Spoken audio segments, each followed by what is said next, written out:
Hey guys, I'm Sdanwolf and welcome back to the channel and welcome to another TMTK review. And before we really get started though, today my good buddy Drew, Beyond Drew, was actually one of the featured creators on a live stream today with Shantae. And as late as today, February 13th, probably towards the end of the stream, I know that, obviously the TMTK items are still giving people a lot of problems, a lot of long load times, a lot of blank, just Cobra screens. But apparently that is something they are still working on. So this isn't a... It's not more of like a if they're gonna fix it, it's just when. Now, Drew and I kind of lean more towards if they stick with the 3-month DLC cycle. So we got it, obviously, the Magnificent Rides in December. So that should lead us into, like I said, if they stick to the 3-month model, hopefully in March we may be getting a new DLC. We have no idea what it is, if we're getting it, but that is kind of the time frame that I would look for them to roll out a large fix like that. I'm assuming what would be a large overhauling type fix, because I think if it was something smaller than that, 1.10.1 would have resolved the TMTK issues. So I don't think it's ready yet. I don't think they've fixed it yet. I think that is something that would probably be rolled out into a larger package, probably, tied into the larger updates that accompany the DLCs, because we know Frontiers usually, they're really, really cool about this. You get the free update, you get the bug fixes and all that, and then you get the paid side of it where you get a little more bones, a little more meat to add to your ride and your scenery arsenal. So if I was a betting man, I would think probably towards March, maybe towards the middle, towards end of March, maybe like a month from now. Hopefully a large update will roll out that will cure us of this TMTK-itis we have here, and just really mucking up things in our game. So without further ado, we'll go ahead and jump into the pieces, but let me just show you, like just maybe a couple hours ago, Shantae still, she mentioned it. Thememaker's Toolkit. It's just because with the Thememaker's Toolkit is so incredibly interesting to me. Just to clarify, I know a lot of people are having problems with Thememaker's Toolkit, and we are getting that worked out. But one of the things I wanted to say was that I said this. So yeah, guys, I mean, there it is. She said they are still actively working on a fix. So let's keep our fingers crossed, and hopefully come March, if not sooner, we will have this problem behind us. So up next, we have got Leif Scott, Cebism, Deadeye Duck, Miss Red Nebula, Red Miss, Daddy Poe, Titus, Wilibix, and Klaus. And so yeah, really, really fun episode, and let's just dive right into it with my buddy Leif Scott with an incredible model here. Captain Davy Jones himself, and it's just, if you are needing some sort of like Pirates of the Caribbean Shanghai type dark ride or some kind of dark, water boat ride, our boy Leif Scott has us covered here. Absolutely incredible model. And like I said, I immediately think of a pirate dark ride, some kind of show scene. Like if you could even stop the boat somehow and let this character be the top of like a speaking scene, with fog and, all of this smoke going off, water jets. I think that would be really, really cool. And I do not know where he finds these, but these are awesome. And speaking of Leif Scott, coming over here, Jaba has found Han Solo in the carbonate. So we've got Leif Scott's Han Solo model right here, along with his Jabba the Hutt model. Really, really cool. I always know that I know I'm gonna be able to count on Leif Scott when it comes time to recreate Galaxy's Edge one of these days. And another thing, turning over to Disney some more, Leif Scott's got us Mickey's car in here. So like the little Toontown Mickey 1 is here. So yes, very, very cool model. Definitely if you're looking to recreate Toontown, Leif Scott has got you covered. So really, really awesome job. Awesome job on these, Leif. And yeah, just keep up the good work, buddy. He's got a ton. He has enough on there to constitute another second episode of just Disney models that he's found. But we've got to move on with the show, so I decided to show these 4. And yeah, so awesome job, Leif Scott.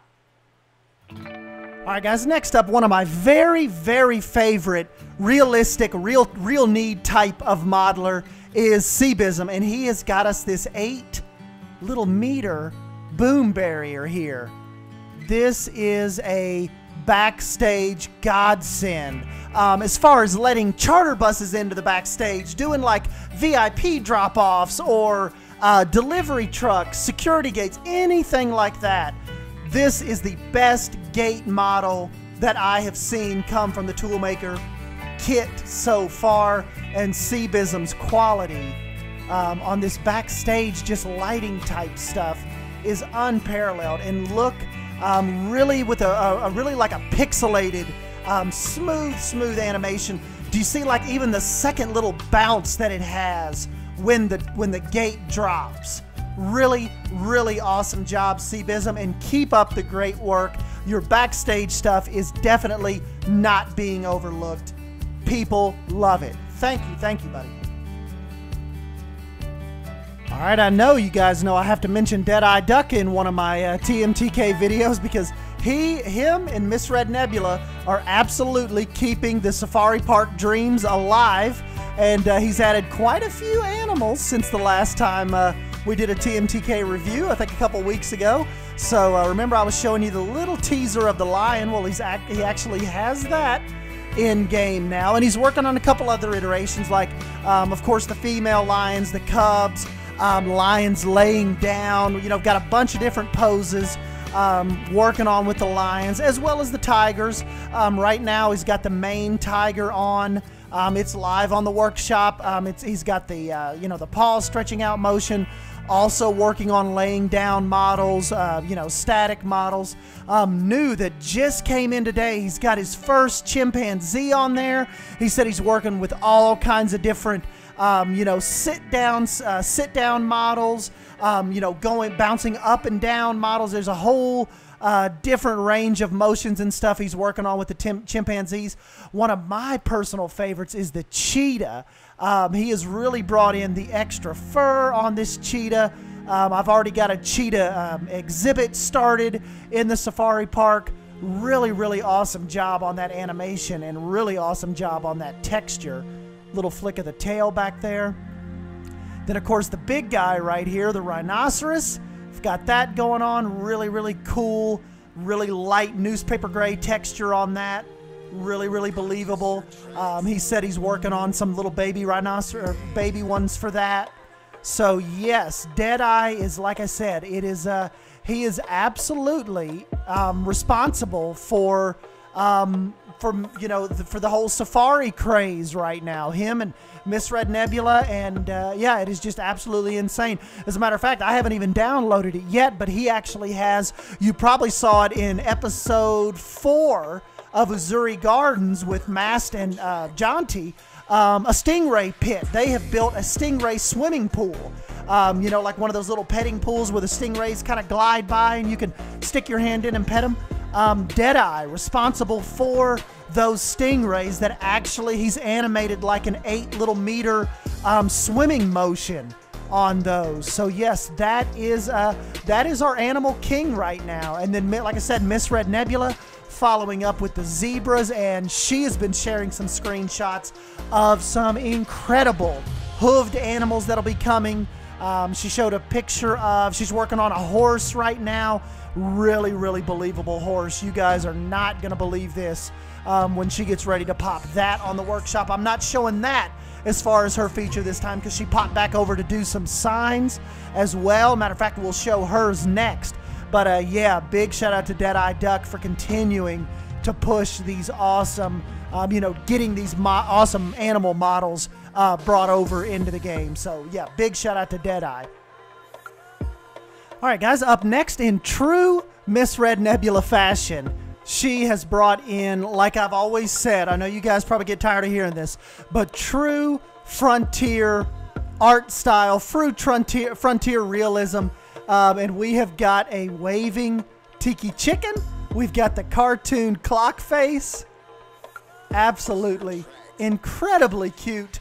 And then, of course, you've probably seen on Azuri Gardens, haven't added these to my safari park yet, but Miss Red Nebula's Flamingos. And I tell you what, listening to episode either 2.5 or episode 3 of Azuri Gardens, like John T probably with his flamingo research, our little goofy Brit has really made me want to take a little more serious the enclosures and like what the animals would need. You know, not necessarily like reading a 17 or 18 page PDF, but definitely makes me want to be a little more conscionable, you know, just a little more just conscious to what what the reality of their surroundings would be. And if you haven't caught that episode, definitely go over there and check out John T's flamingo enclosure, kind of like at the end of the Main Street section of Azuri Gardens, and you'll see what I'm talking about. But just like I said with Deadeye Duck, Miss Red Nebula is at the forefront of keeping these zoo parks going, and you know, at the forefront of these recent explosions of everybody trying Planet Safari, you know, zoo type parks. So big shout out to Miss Red Nebula with keeping up with her realism and these awesome models she is mocking up for us here within the TMTK. So awesome job, Miss Red Nebula. Keep it up, please. All right, guys, another one of my buddies that is at the forefront of the TMTK realism movement is our buddy Red Mist, and he has brought us some tabletop condiments, and we've got some napkins. He's brought us in a little bottle of hot sauce, ketchup from Hot Dog Squad, mustard, 2 little things of salt, and like I said, the napkin holders. And if you have any type of little tableside realism need, check out how cool and detailed these are. Looks like a little Mexilente hot sauce bottle. This is just really, really cool. And like I said, there's such a need for these small little detail type items, especially like in the restaurants and stuff. And Red Mist does a really good job of filling that void of the really tiny, like niche stuff that we need. And, you know, because this is the same guy that brought us like the poster racks, and one of the first ones to bring us t-shirts for your t-shirt stands, brought us the t-shirt stand, snow goggles, snow boots, all of that little gift shop, just the little type of stuff that you don't think you need until you have it, and then you're like, oh my gosh, I can bring the detail. I can bring up so much detail out of this store now, or out of this little cafe, or this quick service counter. So really, really cool. Really big shout out to Red Mist. And yeah, thank you, buddy. Keep thinking of these off-the-wall little realism type builds, and would love to see you get into some animal builds as well. So yeah, this is a Red Mist set. It's on the workshop right now. Go check it out. Like it, favorite it. Let him know what you think. And yes, thank you to Red Mist. All right, guys, another person that's kind of popped up on my radar here lately is our buddy Daddy Poe. And I really noticed him when he commented on one of the Safari Park videos, and he's like, man, you should try out some of my African shields. Maybe you could find a spot for him in the park. So I went and looked, and yes, he's got some really cool African shield skins. He's got the cowhide, he's got the Zulu shield, and he actually even has some spears up here. So anyone that's looking for that adventure safari park type vibe, go look up Daddy Poe, because he also has like an inflatable raft. He's got an inflatable raft set he's working on. He's got these really cool canoes. He's got them covered. He's got you know, a bunch of different variations of canoes. They're all recolorable. So anything, like if you're building like maybe an adventure type store, any of that type of stuff, on the adventure side, Daddy Poe is rolling, and he has got you covered. So definitely go check some of these out on the workshop. So awesome job out there.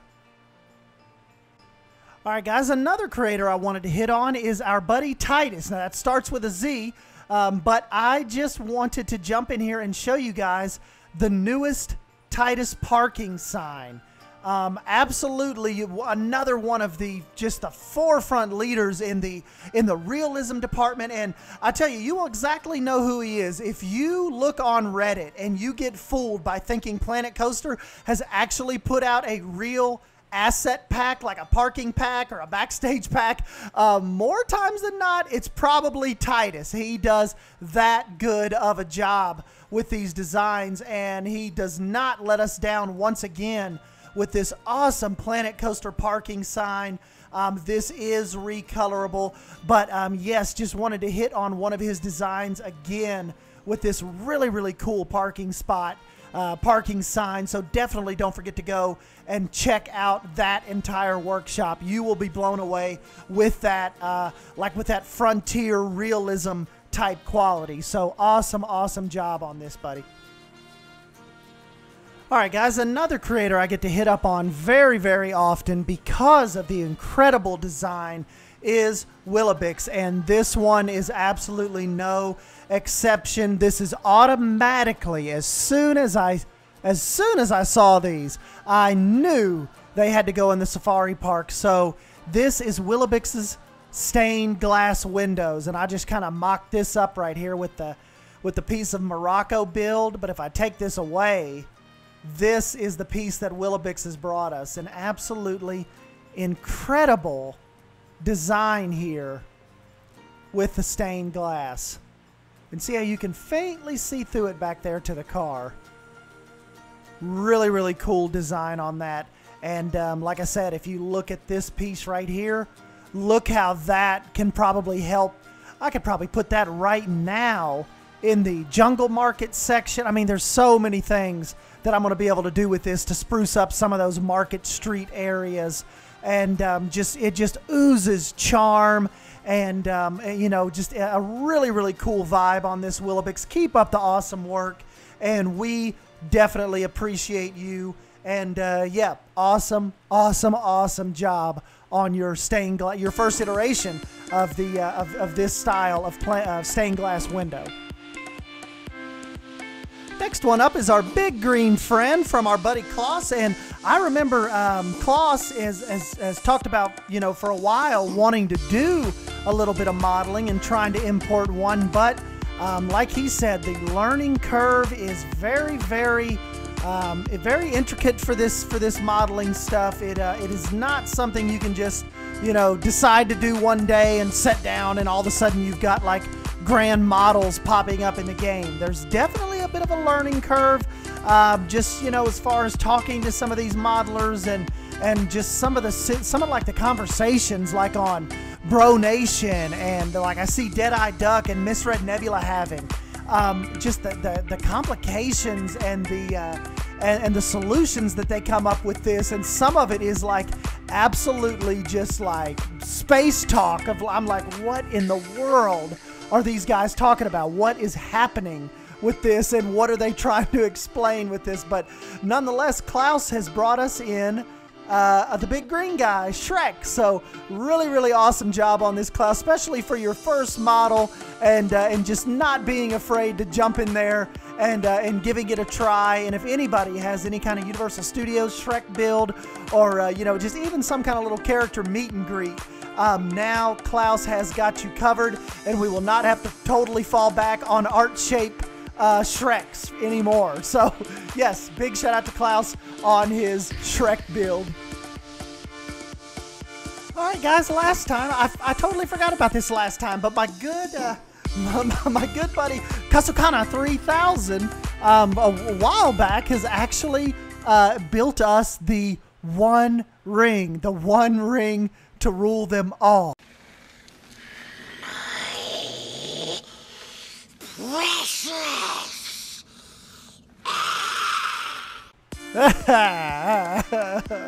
So yeah, one of my favorite book series, favorite movies of all time. I can't believe how long ago it actually came out, and I was sitting in the theater. I actually still, I don't know, maybe I was in my early teens. I still lived in Florida. But yeah, I definitely really appreciate these type of Lord of the Rings builds. I actually brought this back into Hobbiton in my older Planko days. I built little Hobbiton here to build like a little fireworks show. And yes, Katsu has actually put together the one ring, and it's got the little Elvish on it. Glows under the fire. And so yeah, big shout out. Thank you, buddy, for reaching out and reminding me about the ring. And I think we will go ahead and wrap it up here, guys. So like always, thank you for stopping by and hanging out with me. Don't forget to check the description box below for the names of the items and the creators, and you guys can go and check them out on the workshop. And like I said, hopefully, fingers crossed, we will have a fix for this come March, hopefully March, like I said, if not sooner. And yeah, so I will go ahead and leave it with you guys. Don't forget to smash that like button if you end up enjoying this video, and always remember to subscribe if you're new here, and hit that notification bell so you can come back and join us in all of this Planet Coaster Lord of the Rings weird mischief that we get in here. And yeah, I'm Sdanwolf. Thank you for stopping by and hanging out with me, and I will catch you in the next video. Thank you. See you guys.